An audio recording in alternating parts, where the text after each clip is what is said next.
Hello, everyone. I'm Paul Drabble, Senior Marketing Manager at Delta Q Technologies, part of the Zappi Group of companies. I'd like to extend a warm welcome to everyone tuning in today and let you know that this session is being recorded and will be available to watch on demand in the future. If you have any questions during the session, please add them to the Q&A, and you can find that tab to the right, top right of your screen. Note that your questions will be sent privately.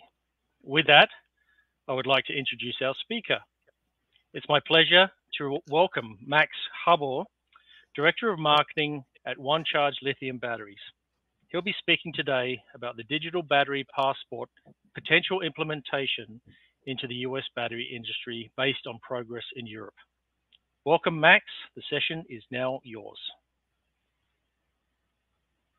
Thank you very much, Paul. And I'm really happy to be speaking today and to be presenting you my thoughts and ideas about digital battery passport potential implementation in the US market and the forklift carbon footprint analysis from cradle to grave that we recently accomplished. And it's just an example. And I really hope that you do see and hear me well. I've no way to say if you do, but let's just hope that everything is working. So at OneCharge, we manufacture lithium batteries for forklifts and such like equipment. So this is one of those big babies that you see here, and it is used both as a motive power source and in this case as a counterweight for the forklift. So it has its peculiarities. This battery does not have to be easy and light as for EVs, but other than that, it is comparable both by the capacity and the requirements. Now, again, there are a few peculiarities in the use. That's what we do, and I'd like to start the presentation talking about the EU battery passport regulation. It came into effect last year in October, or sorry, in August, and it'll start to apply in quite soon, in a few weeks in February. So, what is it? What does it mean that this digital passport will do, or what are the requirements? So the legislation, the idea of the legislation, or the core of the legislation says that any big battery, and big battery is a capacity of 2 kilowatt-hour and more, will need to have a digital passport that will tell the user and the buyer the key facts and figures about the battery, such as state of health and state of charge. Obviously, that this is live data, the current status of the battery. Also, the cycle life data, how many cycles the battery has served already and how many are left in it until the end of its useful life. And more complicated questions will be addressed, like recycled materials content, and this content is going to be regulated. There's going to be a minimum of recycled materials that has to go into the battery, and the origins of these materials, and carbon footprint as well. So just to give you an idea, what is a 2 kilowatt-hour battery? So typically, electric bikes and scooters batteries will be below 1 kilowatt-hour batteries, and electric motorcycles are above. And obviously, all EVs and electric commercial vehicles and off-highway vehicles are above 1 kilowatt-hour as well. So a digital battery passport, what is it?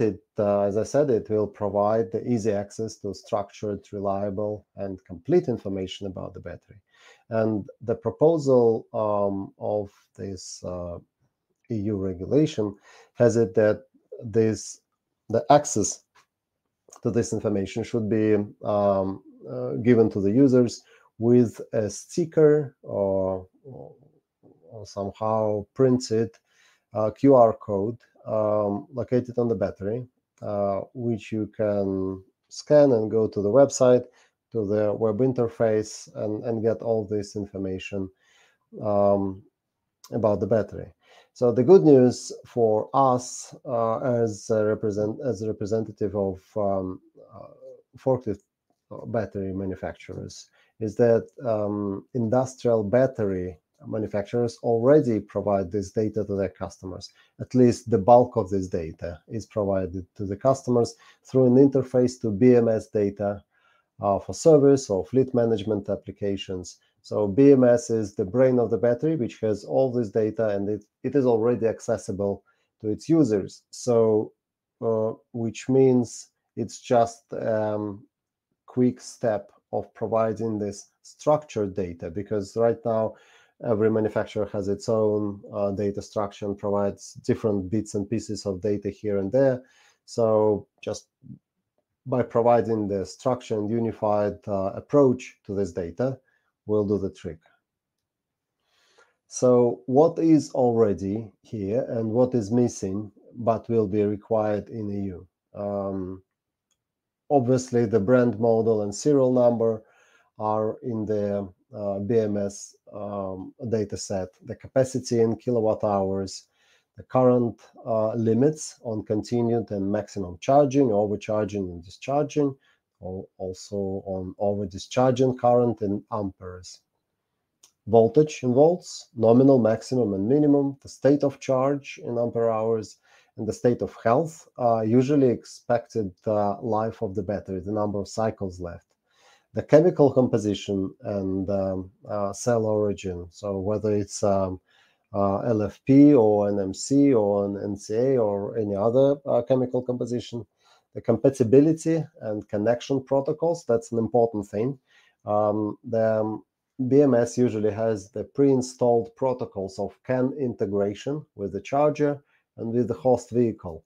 So for these three pieces of equipment to talk to each other, CAN integration is the best way to do it, but all the manufacturers have their own coded interface. So for these pieces of equipment to talk to each other, there's a bit of software is required to be developed, and this is the integration part. And BMS usually has this information.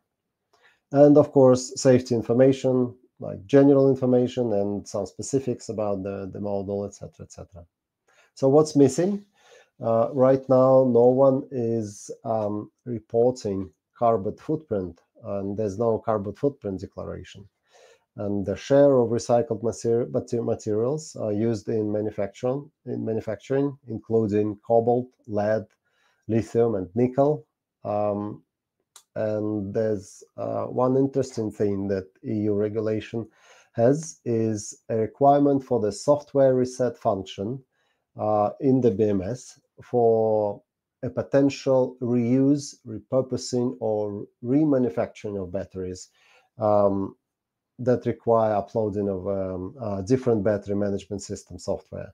So, for example, this lithium battery that you have seen on this slide, we have already an example, which I will demonstrate further in the presentation. So this exact battery was used in the solar array energy storage. So this application has lower requirements. So a used battery from forklift will do absolutely all right, but they need a different software to run the same cells because the application is different.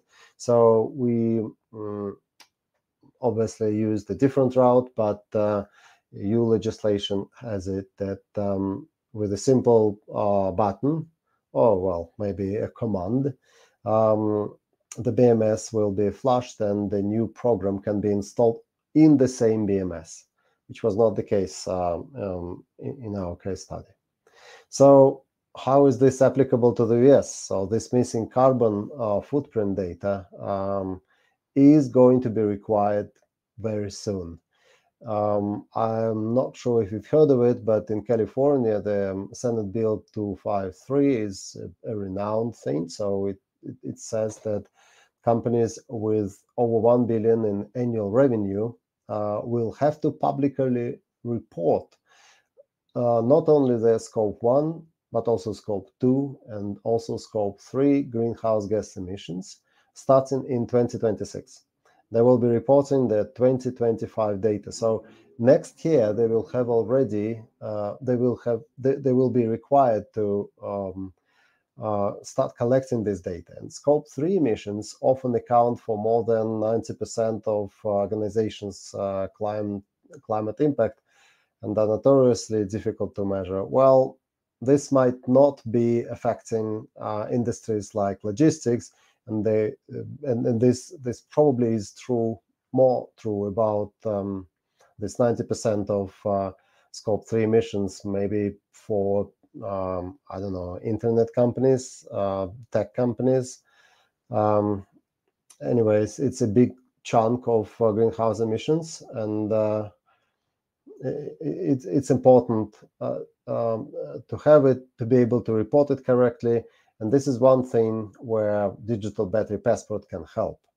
So mandatory greenhouse gas reporting includes data on companies' emissions associated with manufacturing of industrial equipment. This is scope 3. So if a forklift was manufactured and the battery was manufactured, the user or the company needs to be able to report this data. So this is where digital battery passport can really help them with their calculations. Tests and evaluations are a big part of operational costs if the lithium battery is repurposed after the end of its useful life in the main application. Like in our case, the battery is not used anymore for the forklift because it's old or whatever. And to repurpose this battery, the company which is doing the job will have to test thoroughly all the cells. If they have data at their fingertips from the digital battery passport, this part of the business is so much more efficient, and it will just reduce the cost and timing of repurposing. And finally, the transparency of battery health data will increase trust in EVs and commercial electric equipment and accelerate the adoption along with secondary market development. Everyone knows that when you're buying a car, it's there's always a risk of buying a lemon, so-called lemon car. And with EVs, it's even less transparent. At least the odometer will tell you as much about the regular vehicle. But with the EV, it's so hard to tell how fresh, so to say, is the battery and how much life is still left in it. Digital battery passport will definitely provide that. So this is why I titled this slide, Digital Battery Passport Supports Electrification. So there's multiple ways how transparency and reliable data will help to develop electrification further, both in EVs and in electrical vehicles as well, industrial electrical vehicles as well. Cradle to grave electric forklift greenhouse gas emissions include all these stages from raw materials excavating, manufacturing, and refining the materials, but also using energy and to operate the materials and the usage itself. And finally, there's also recycling and going to landfill.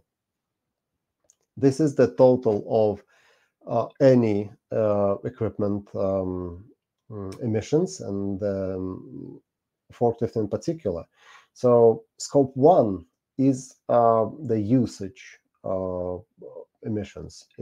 Usually for the EV, it is tailpipe emissions. Obviously, it's a 0 in the case of electric forklifts and EVs. Scope 2 is the is the amount of greenhouse gas emissions generated during the production of the energy that they use, in this case electricity. So the more electricity you use, the more greenhouse gas emissions you kind of have to calculate into this life cycle analysis. And emissions from the manufacturing of the industrial truck, scope 3, including manufacturing of the battery, mining and refining of key components, steel, copper, battery metals, plastics, etc. So these are the scope 3. And recycling efforts are entered into the overall equation as negative, since recycling offsets a certain quantity of emissions. This is the general approach, and we were able to use the European Rental Association calculator for the industrial electric equipment. And the numbers that you see here are based on the calculations of the use of one of the most popular models, Hyster AXN, which one? Yeah, you will see it on the next slide. So we see the total of 97.5 tons of CO2 equivalent. Well, first of all, the emissions are calculated in the CO2 equivalent. It's not only CO2, but that's the general term. And the big numbers are like 90% are coming from the energy used in the operations, and only 10% is coming from the manufacturing, both of the vehicle and the battery. So we took into consideration the average number of 10 years of operation and around 2,500 hours of operation per year. This is a pretty intense use. It's 2-shift operation every day. And we also based these calculations on the average USA electricity generation emissions. Of course, there's no such thing as an average USA electricity generation emissions. In some states like California and Texas, the percentage of renewables in the total pie of all electricity generating sources is high. Well, it's compared to Poland, it definitely falls behind Germany or Sweden, but compared to the US, it's really high. And states like Arkansas, I don't want to offend anyone from Arkansas, but this state generates its electricity mostly from burning coal. So their emissions from the energy generation will be even higher. And the transportation of the vehicle to the place of its use is really not a big number and is compensated and offset by the battery recycling and repurposing. So for the big picture analysis, these two numbers are important. 90% go into the generation of electricity, and 10% is provided, or well, not provided, is a result of manufacturing of the battery and the vehicle itself. So now this is an interesting comparison of a passenger EV and an off-highway EV.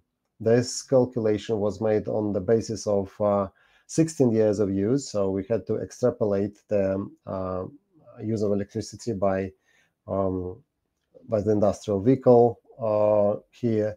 And what you see is that the manufacturing emissions from the passenger EVs are much higher than of a forklift, but the energy use of a passenger EV is incomparable to the energy use of a forklift, and mainly this is a result of this pattern of use, because passenger EVs are idle 95% of the time. So people don't drive them all the time; they just sit idle there. Unlike forklifts, which have to be used which have to operate 2 shifts a day to justify their commercial value. So the utilization of equipment is one of the important factors of making your operations profitable. So you have to ride the heck out of all your vehicles to make them really work. So this is how it comes about. As for the manufacturing, forklifts usually have smaller batteries of 30 to 80 kilowatt hour capacity, and that's how the total emissions from the production are lower. And again, this is based on the USA average electricity generation. And one thing I can add here is that the path forward in reducing greenhouse gas emissions is working with the energy providers and using more renewables, using more hydropower, atomic power, wind and solar, and less and less of fossil fuel generated electricity. This is how we will arrive at a lower level of greenhouse gas emissions. Well, obviously everyone knows, at least in this audience, I'm sure, that recycling and repurposing of lithium-ion batteries is a big thing, is a big issue. First of all, it's not developed so far, and since lithium batteries continue to support the energy transition and experience an exponential growth in demand, repurposing lithium batteries for energy storage, for example, extends their lifespan and reduces waste.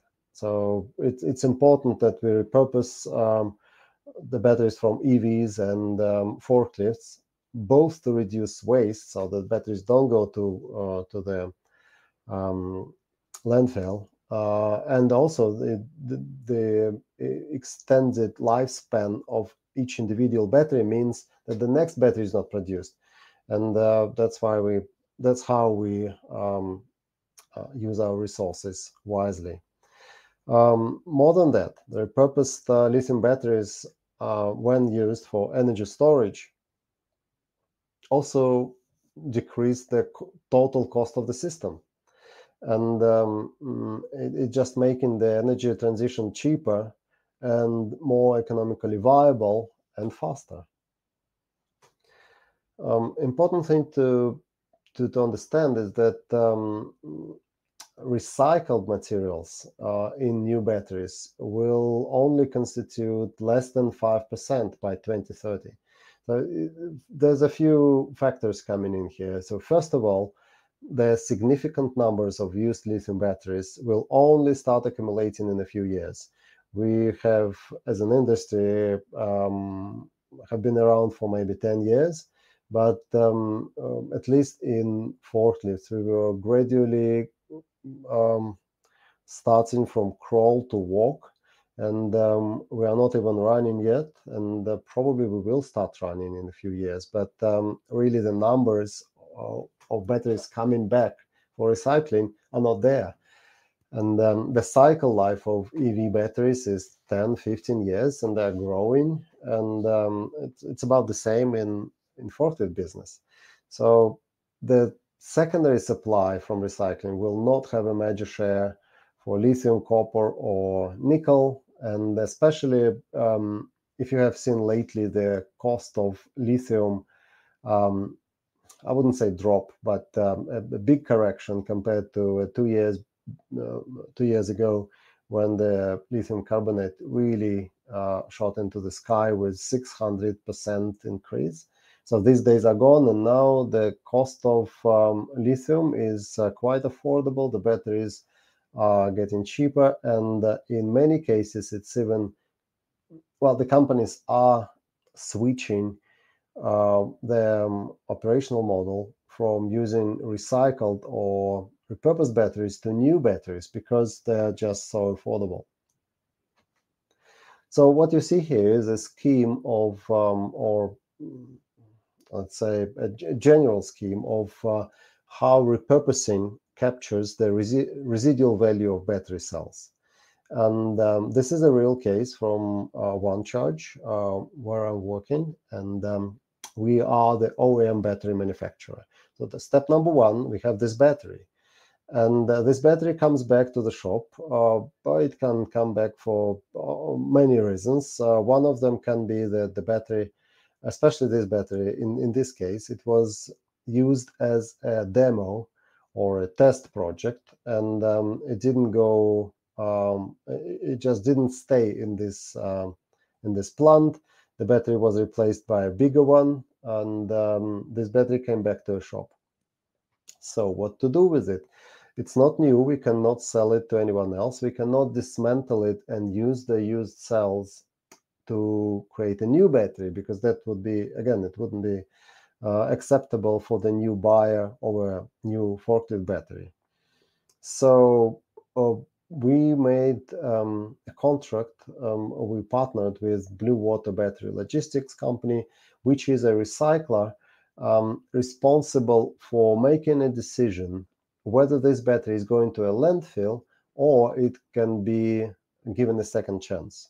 If these cells are good enough, and in this case they were, this recycler finds a manufacturing company and sells them and provides them with these used cells. And this manufacturing company, who are making this new product from the repurposed battery cells. For example, Hirewire is one of them, and Smartville is the other. They use these batteries to create different types of products. For example, in obviously in less demanding applications, such as solar power storage. And the users in this case were City of Phoenix. They use this in Park Lightning, and the University of California, San Diego. They used these cells as well. Of course, they had to have more, but our cells were used alongside with others to build this emergency backup power system. These are the examples of the real products. The University of California, San Diego installed a 500 kilowatt-hour system built of used lithium cells. So they use the system to reduce peak loads and also provide up to 48 hours of emergency backup power. They also connected it with the 200 kilowatt-hour rooftop solar array. And the City of Phoenix powers lighting in and energy storage built of used lithium battery cells. Other examples of this product includes energy storage, power storage for RVs or boats, and for home backup power, and even for off-the-grid refrigerators and lighting. This is especially important and relevant for the rural areas with no grid, and this is a really, really good application for them, for these used cells, I mean. So once again, the benefits of repurposing lithium-ion batteries are clear. First of all, it will reduce waste and contribute to the circular economy. It will offset emissions from mining and recycling for the new batteries, and the adoption of renewable energy is accelerated with low cost of solar energy, and it comes with a low cost of the power storage.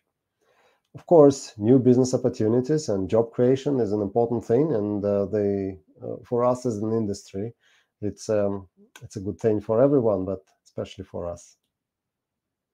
I would like to say that I was speaking on behalf of OneCharge, but we are just one company, and we participate. We are part of this industrial battery group of MHI. It's called Advanced Energy Council.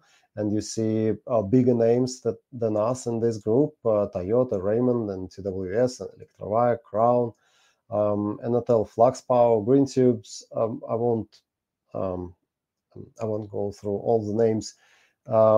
So if anyone is interested in joining the group, please contact me or contact the group directly, and we will be happy to have you there. My contact information is here. If you need this, you can contact me directly, or you can go to our website and you will find my information there. With this, thank you so much. And if there's any questions, I'll be happy to answer. Oh, terrific. I was just going to mention that if you want to connect with Max, I put a link to Max's LinkedIn profile in the chat. But if you do have questions, we've got a little bit of time. If you can quickly submit those to the Q&A tab in the top right of the screen, that would be great. There was one question that came in, Max.